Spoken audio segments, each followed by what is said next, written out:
Trys strategiškai svarbūs etapai, per kuriuos reiktų pereiti tam, kad galėtume pasiekti asmeninių pokyčių. Pirmasis. Apibrėžta kryptis. Tai neturi būti super išgryninta, išlaižyta kryptis, bet bent jau kažkas konkrečiau, kuria kryptimi mes norime judėti.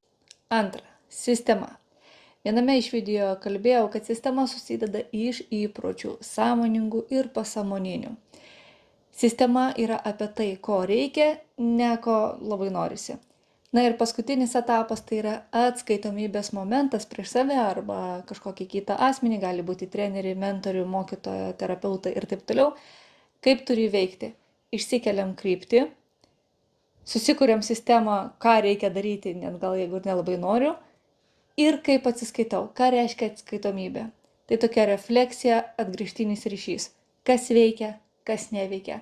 Iš principo, ką kartoti ir ko daugiau nebedaryti.